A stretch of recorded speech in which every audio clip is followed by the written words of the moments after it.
So hello everyone, সকালবেলা একটা proper health drinks দিয়ে সকালটা স্টার্ট করলাম এবং গুড মর্নিং সকলকে।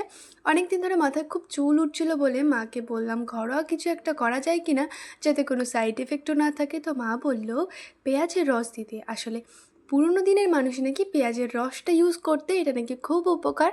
তাই জন্য আমি পেঁয়াজটাকে কুচি কুচি করে কেটে নিলাম, যাতে ব্লেন্ড হতে আর কি সুবিধা হয়। তার মধ্যে একটু নারকেল তেল অ্যাড করেছিলাম। দেন তারপর আমার পেস্ট রেডি। আর এটা নিয়ে আমি চলে গিয়েছিলাম পিসির কাছে, যাতে পিসি একটু ভালো করে মাসাজ করে স্ক্যাল্পে লাগিয়ে দেয়। তারপর এটা আমাকে অ্যাপ্লাই করে প্রায় 30-40 মতো মিনিট রেখে দিয়ে তারপর শ্যাম্পু করে ফেলতে হবে। দেন তারপর একটু ওয়েট করলাম, যেহেতু সারা চুলে মাখতে অনেকটা সময় লাগবে। আর এইটা আমার ছোটো পিসি, দেখো সবাই। তারপর হচ্ছে কিছু জামা ভিজিয়ে রেখেছিলাম বলে সেটা কেচে ছাদে মেলতে গেছিলাম। আর সকালে কিছু খাওয়া হয়নি, নিচে এসে দেখি মা চাউমিন বানাচ্ছে, ডিম দিয়েই বানাচ্ছিল।